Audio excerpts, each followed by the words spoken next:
Pour son 10e anniversaire, le festival Kinotayo continue de nous proposer depuis le 24 novembre et jusqu'au 10 décembre une sélection inédite de films japonais en France. Dimitri Yanis, journaliste et membre du comité de sélection du festival, nous donne les particularités de cette édition 2015. Cette année, donc, ça va être les 10 ans du festival, donc c'est une édition effectivement assez symbolique. On a une compétition principalement qui se compose cette année de 8 films. Donc c'est un petit peu ça qui constitue le cœur du festival.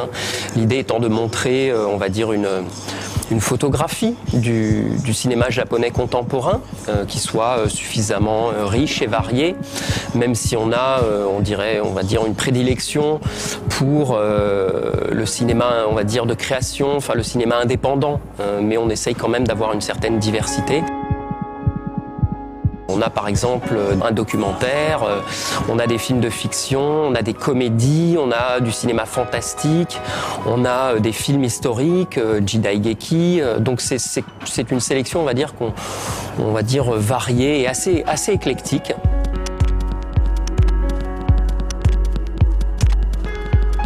À côté de ça, on a également cette année une section qu'on appelle Washoku, dédiée à la valorisation du patrimoine culinaire japonais, puisqu'il a été inscrit, je crois récemment, au patrimoine de l'UNESCO.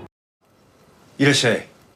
一日が終わり、人々が家路へと急ぐ頃、俺の一日は始まる。お待ち。人は深夜食堂って言ってるよ。 Et là, on a choisi, alors, on va dire un film récent, Shinya Shokudo, Midnight Dinner, qui est sur un chef qui tient un restaurant ouvert à partir de minuit. Et puis un grand classique qui est déjà connu en France, qui est d'ailleurs ressorti récemment, qui s'appelle Tampopo de Juzo Itami. Voilà. ラーメンウエスタンって何のこと？ある町にふらりとやってきた男がラーメン屋の美しい未亡人を助けその店を町一番のラーメン屋にして去っていく物語。 Et en plus de ça, il y aura bien sûr le film d'ouverture qui a déjà été diffusé en ouverture du festival le 24 novembre, qui était le dernier film de Mamoru Hosoda, qui a connu sa première française à cette occasion. Et en clôture, on aura le dernier film de Naomi Kawase, Han. はい、よし。よしよしよしよし。こんなの初めてです。美味しいよね。 De plus, en cette année centrée sur l'écologie, le festival Kinotayo a choisi de nous proposer un documentaire sur Okinawa et le combat mené par ses habitants pour préserver leur île.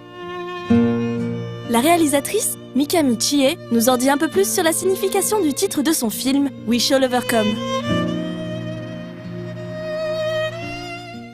今回タイトルにした「We Shall Overcome」は辺野古の抵抗している、基地に抵抗して座り込みをしている現場でですね、たくさん歌われている歌の一つに「We Shall Overcome」があります。でもちろんご存知だとは思いますが、アメリカの黒人の人権を取り戻すための民権運動の中でゴスペルから出てきた歌で。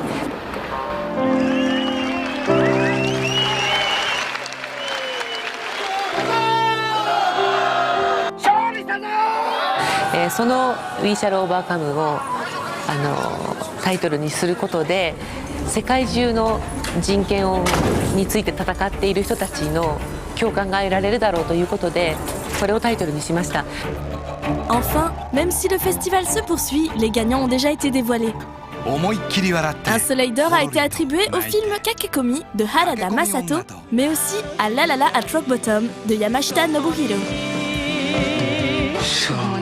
Le prix de la critique et le prix Canon de la photographie ont été eux décernés à Fires on the Plane de Tsukamoto Shinya. Et enfin, une mention spéciale des présidents à l'actrice Ando Sakura pour 100 Yen Love du réalisateur Takemasa Haru.